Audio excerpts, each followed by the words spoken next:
And welcome back to another fine episode of AI Security Ops, where the prompts are prompting and the AIs are AIing, and, you know, we just can't even do that seriously. And we just love talking about AI and cybersecurity risks. So with me, my illustrious hosts, we have Bronwen Aker, take a wave, take a bow.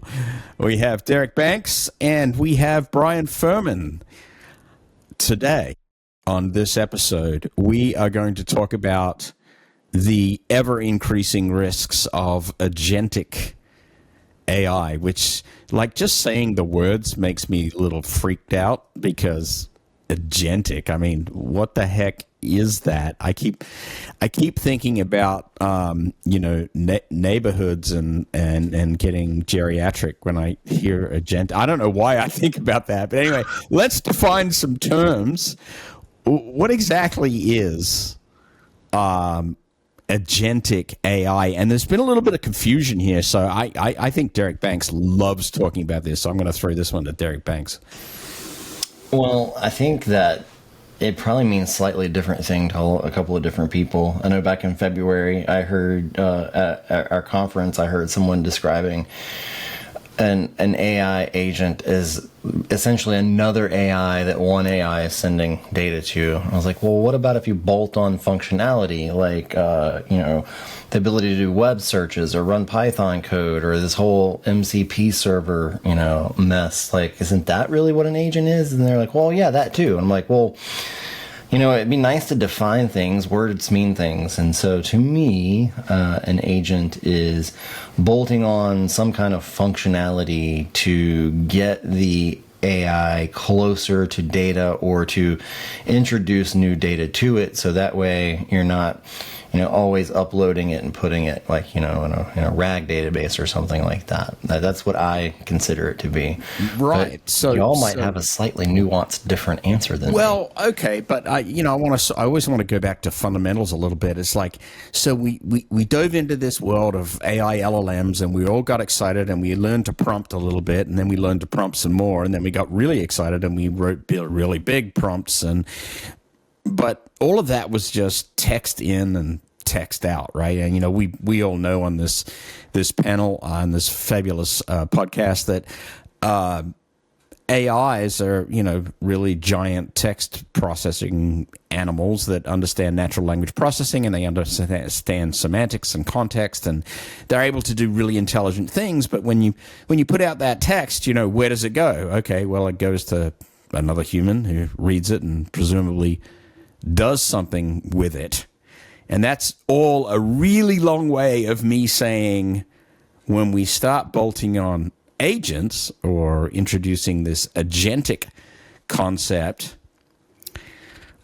is it a little bit like giving the artificial brain a limb to actually whack somebody over the head with? I mean, Brian, what do you think? Oh, yeah, completely. I think it's kind of, as you mentioned with the text analogy, and maybe you could also say, video or images, that basically at this point it had a brain and it had a mouth to it. Yeah. And when you give it, and I think that the limb analogy is a great one, that now you're giving it limbs and fingers. So not only can it take in information and process that information, it can do things now as well. So it can send out emails, it can query databases, it can execute programs, it can do all of these different tasks automatically on behalf of a user, just based upon the input that it receives and the job that it feels that it should be doing, which is kind of scary, right? Yeah, right. I mean, the risks around AI and large language models and natural language processing, I like to say all the terms in every podcast because it's fun. It kind of remind me of raising children, right? So, they start off as naive little things, and you teach them to walk and talk, and then all of a sudden they have some sort of agency, right? And then they start tearing things down and whacking themselves over the head and doing all sorts of weird stuff. I mean, isn't there like a real analogy here? I mean, that these LLMs are getting some agency, and they still are naive, and they still hallucinate, and they make things up, and they're wrong sometimes. And and we're giving them limbs? What are we thinking? Bronwen, tell me, what are we thinking? Oh, great. You give me that one? What are we thinking? I really do. I think that the idea of giving this immature technology agency is just so short-sighted. I mean, within cybersecurity, we already struggle with permissions issues on a regular basis. This is like taking the normal permissions issues and cranking it up past 11, because now we're taking the LLMs, primarily LLMs, because for Gen AI, sending that kind of instruction is going to be text-based anyway. Now we have to make sure that the authentication is handled appropriately. So all of the issues we already have with the web apps and the API integrations, now we're taking it even further so that we've got this other stuff going on. No. Sorry, cringe factor. Yeah. Thanks, Lois, for giving me that question. Yeah, we're all suitably concerned, right? Right. So, okay. So I want to bring in this related concept, and the related concept is something that I've been studying a little bit, and other people have been looking at, and this thing called model context protocol, right? And the proponents of agency for AI out there are getting really excited about this. My understanding, and you're going to have to help me because I'm probably wrong somewhere, but I'm trying. Okay, my understanding right now with model context protocol is the AI itself, or the AI client. Often this is a browser or a desktop application like Claude Desktop, for example, actually acts as a model context protocol client, and there is this entity that you can write as an enterprising AI developer called a model context protocol server. And in this model context protocol server, you can advertise back to the AI that you have abilities. And those abilities can be anywhere from prompt lists, or prompts, plural, to tools and resources, is my understanding right now. So let's just put this in perspective for a minute. There are, by the way, related, not surprisingly, Python libraries that go along with this that you can use, and you can, of course, use LLMs to write you example MCP servers so that you can get started really quickly. And it was something I was doing just today. Okay, so basically, what we're saying is in the AI developer community, we can allow people to very quickly create a model context protocol server that essentially is bolting limbs onto the AI and giving them access to potentially tools and resources and prompts and so forth. Giving them direct agency and giving them agency quickly through a JSON remote procedure call style protocol.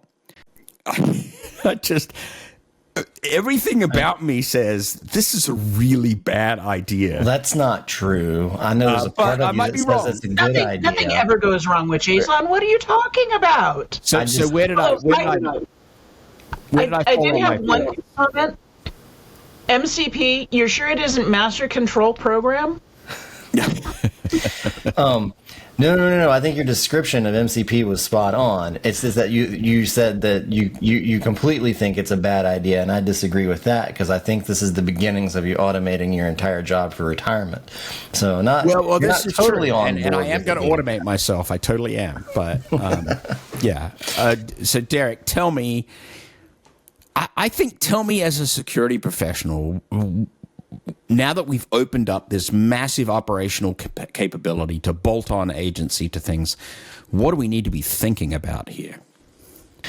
Well, MCP servers might be a different ball of wax. So let's just go back to agents and working with like something that is maybe a little bit more familiar at the moment, like a large language model in an enterprise environment where you give it the ability to search the web or something along those lines. Okay. I still fall back to I'd really like to be logging everything coming in and out of the LLM, just so that I could then, if I had a question about prompt injection, someone doing something bad, I'd have the data to go look at. I still don't like anybody really talking about like that, like in an incident response type scenario, probably because I don't know that we're there yet. I mean, I think people are still kind of in the figure it out, like how can this work for me phase. Like I was just talking with a group of web app folks at Black Hills about should we use the burp suite stuff, and I think the consensus was yes, but I mean that's essentially what we're doing is we have a web app style agent through a tool that we're using that's going to help us do penetration testing. And so, I mean, what could possibly go wrong? Well, the example that was given to me by one of these web app developers was when they went to explore issues in burp, it wanted to delete the Etsy password file for a directory traversal, which shouldn't be possible. Like that shouldn't happen. And I maintain if you're going to do that, like if it works and you delete the Etsy password file through your web app, then you have so screwed up like setting that web app up that's technically a finding. But on the other hand, I think it's a terrible idea for it to delete it when you could just cat the contents of it, right? So, I mean, what could go wrong? I know that like on MITRE Atlas now, there's an example of someone who had an agent for Ruby that could run Ruby code, and they got command injection through the agent. Right. So, I mean, I think, it's kind of one of those things, what's old is new again. In our rush to embrace new technology and to get the technology, really like MCP servers and agents, I look at it as getting the AI like closer to your data. And I think in our rush to get, the most out of it in the shortest amount of time frame, well, I don't think anyone's really thinking about the security when they implement things. I think you're right. I think security is coming last. And actually, you do raise a very, very good point. It's important to separate this. I don't want people thinking that everything about AI LLM agency is tied to MCP, because it's not. There are agents that are being developed by various people associated with AI LLMs that are locally deployed, or they're even deployed with one of the frontier models an API that have nothing to do with MCP, but I still have agency. They still have control over things. I mean, I think MCP is coming. I read, yesterday on the news we were talking about Windows is essentially like going the MCP route for your OS, right? Yeah, I mean that one amused me because Windows had that snapshot ability where it continually it was continually taking screenshots, and tying that to an AI sounds like a really bad idea. Yeah, I know. I kind of want to set up a spare laptop I have here and just fill it with recall and all the AI things and tie it to some test accounts and just see what happens. Yeah. So we've encountered real examples of where AI LLM deployments with agency, such as access to SQL databases, maybe access to run code interpreters like Ruby, like Python, do have vulnerabilities, can be exploited, can reveal sensitive data in organizations. And so it is for us, we joke around, but for us cybersecurity professionals, it is a little bit like what's old is new again. I feel like we've gone back to the late 90s of web app testing all of a sudden. So let's see if we've actually learned any lessons at all. And I'm including us information security professionals in here, because it's real easy for us to say, no, we're not going to do it. Like we've ran into that at Black Hills, right? Like we want to do this thing. No, you can't do that. Well, why not? Right? Seems like the cat's out of the bag or the genie's out of the bottle or whatever. It isn't like this stuff is going to go away. I mean, even right now with as good as it is, especially like the latest frontier models, like I am super impressed. And having some creative, bolted on agency to it, like there's some really cool possibilities. And I don't think that we ought to say, no, you can't do that, it's too insecure. I think we just need to say, here are the risks, and then here's maybe some mitigations and what we can do. But I think we should be real careful with saying, no, because I feel like if you just say no, it's too risky. Well, then you risk falling behind as a company, right? Right. That's right. It's that old yes, but be aware of the risks answer, which is a very common thing when we're dealing with paradigm shifts in technology. We definitely get into that loop. You know, I just remembered in our notes, and I want to throw this to Bronwen, there are mentions of studies that are out there, you know, OpenAI exploration of red teaming agentic systems. I have a really hard time with that word. You know, what's that reference, Bronwen? What are we talking about there? I'm not sure exactly what reference you're talking about. I know that we are seeing, as AI is becoming more mainstream, as it is starting ever so slowly to gain maturity, OpenAI and other AI companies are developing more mature red teaming programs and processes. Now, whether it's fully evolved, I don't know, because I haven't done that deep a dive into it. But one of the things that you were saying earlier, it triggered a thought in me. The conundrum about security and AI is kind of the classic geek conundrum about, ooh, shiny new toy, and oh my god, it can be corrupted this way, that way, and the other thing. And it's the same kind of thing here.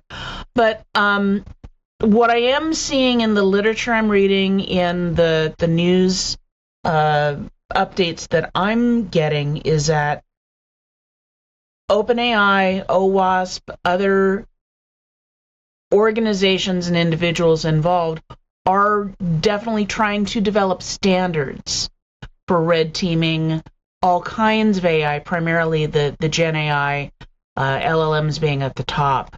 So that's, like I said, I'm not sure exactly which one you were thinking of, but that's what I can tell you. So in general, we are seeing some responsible responses, I suppose, from some of the frontier model companies. Like we, and Microsoft's been in this game as well. We want to red team AI systems. We want to take it further. We want to red team AI systems that have agency, because that becomes even a higher risk category. So, yeah, I think you're right. There's recognition that we need to pay attention to these things. You know, when you talk about the frontier models, Anthropic specifically has like levels of where they think their current model is in terms of like safety and security. We were at, was it ASL level 2? The latest model, they've bumped it up to 3. And basically the reason why, and we talked about this on the news yesterday, is because it had a degree of autonomy where it was trying to blackmail engineers, so because it thought it was going to get turned off kind of stuff. And so, and to get to the next level, I think at ASL 4, there has to be more autonomy. But I mean, this is like the road to AGI, right? Is that you eventually get something that is able to like make decisions and be creative, and so I think that, yeah, eventually you're going to have an AI that's multimodal, like a robot that's, you know, taking in voice and text and video and acting autonomously and doing things. I had kind of a profound dream last night, actually, along these lines. And the theme that kept going through my head, and when I woke up at 3 or 4 in the morning, was we thought we had a handle on things when all of compute was deterministic, and now we turned into a world where all of compute is becoming probabilistic, and we have lost control. And it's kind of a nightmare, right, in a way, and it's an evolving nightmare.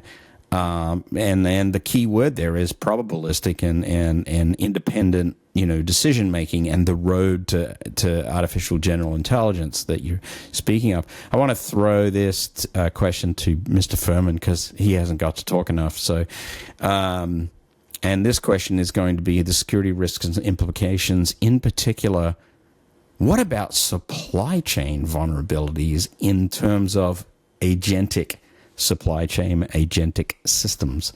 Yeah, so it still kind of comes back to one of the things that I keep bringing up, that it's not really necessarily the AI itself that's the problem. It's what it has access to and what you bolt onto it, right? What it's allowed to do and what is allowed to interact with it.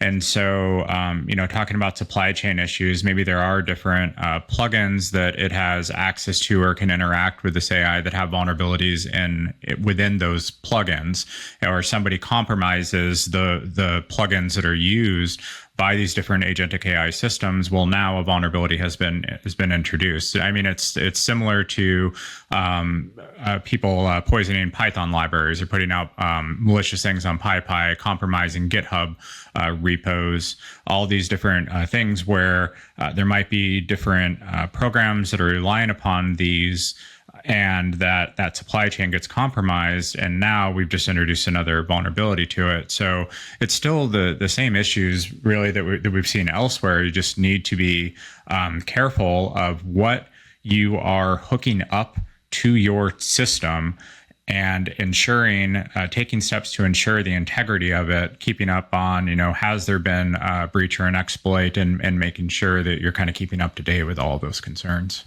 Yeah, I find supply chain fascinating because a couple of things. I think as a penetration testing industry, we haven't done a particularly good job of illustrating and being able to demonstrate the huge risk of supply chain compromise.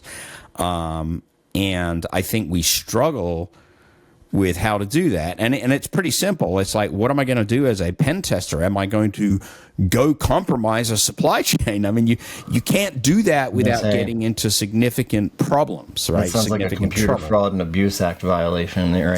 Yeah, right. The orange jumpsuit comes to mind, right? Yeah, the closest thing that I can think of is like in wireless testing and being able to like there was a utility, I can't remember the name of it, like in wireless testing way back when, where you could essentially hijack, like, say, Windows updates and install something malicious. It was a combination of something with SSL strip, and I'll remember as soon as we're done with this podcast, I'm sure.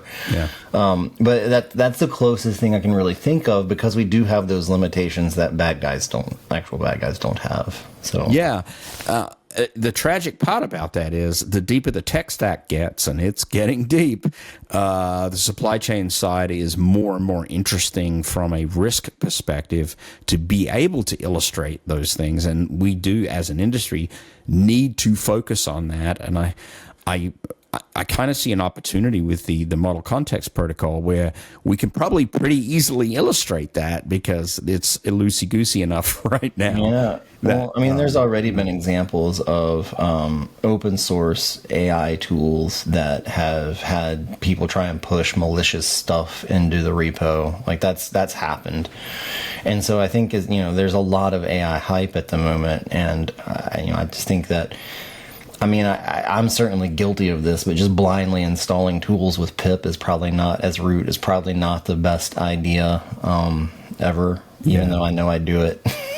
No, I think we're all, it comes back to at what level of trust are you going to set the dial? Because, if you go full paranoia mode, are you going to disassemble the kernel?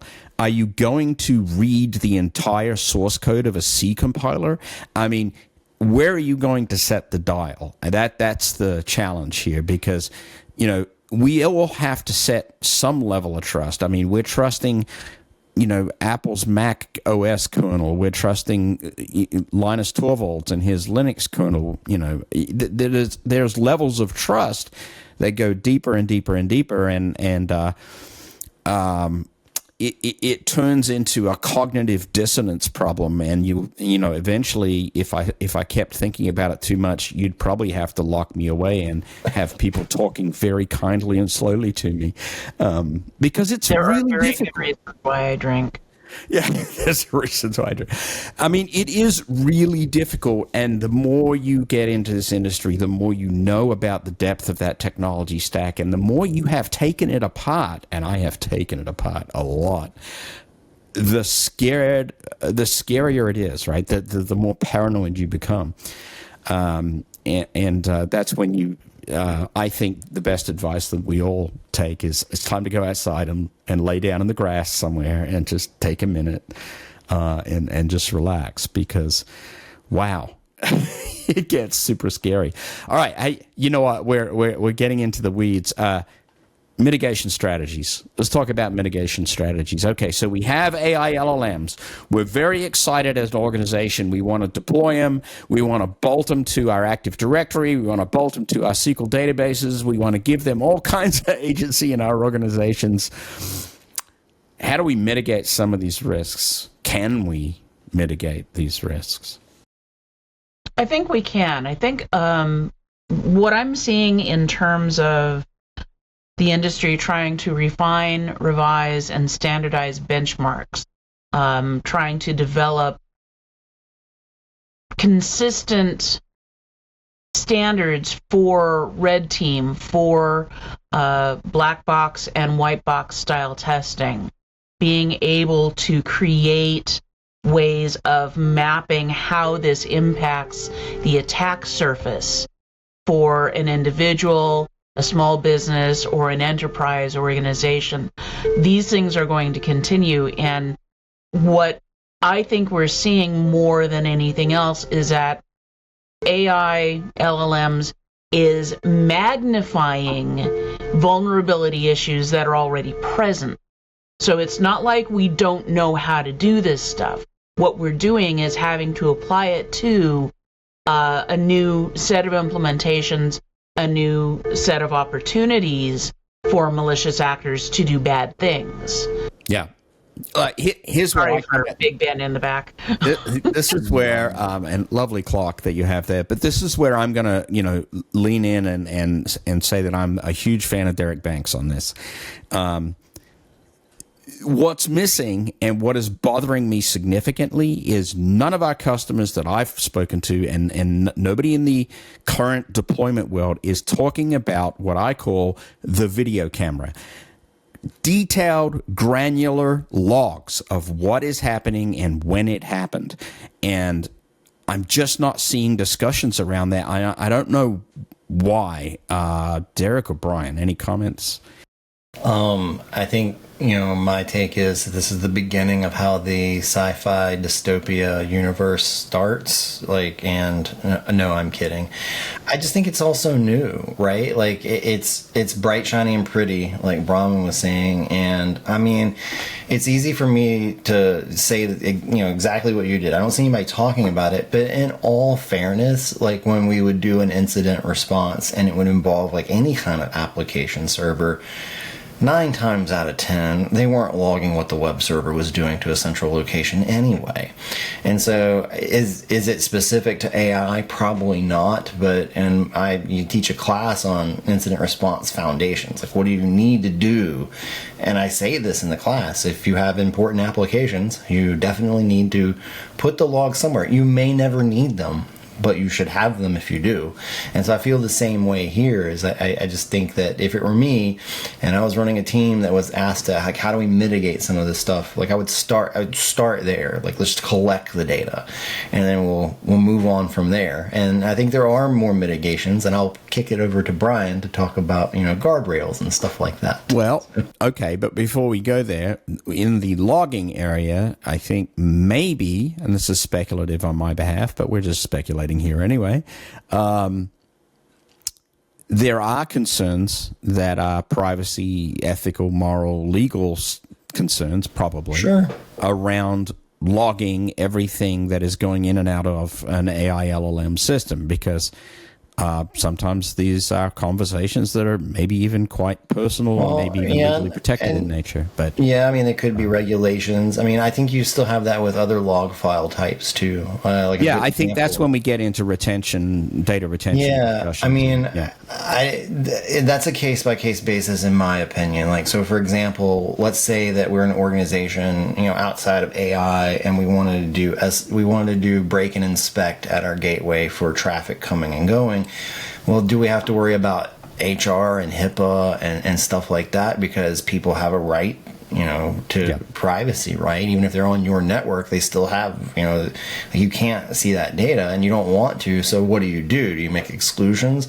And so that's the thing. Like, I know we've worked with an AI system where the prompts that were going in and out had the words privileged and confidential in there, which, lawyers take seriously. That's right. Yeah. Perhaps that they, maybe, to some extent, that's where, risk acceptance comes in. Like, we're going to accept the risk of not logging these because it outweighs the risk of having them in one place.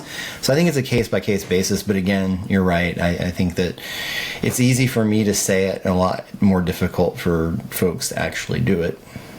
Yeah, I do think we have a bit of a challenge with the paradigm shift as well, because we are talking copious amounts of data here when we're thinking about, the context window size of some of these LLMs that we've got, and the potential that we can drive entire, reams of paper, if you like, or, huge numbers of words into these things and get equally voluminous output, if not more. Text compresses good.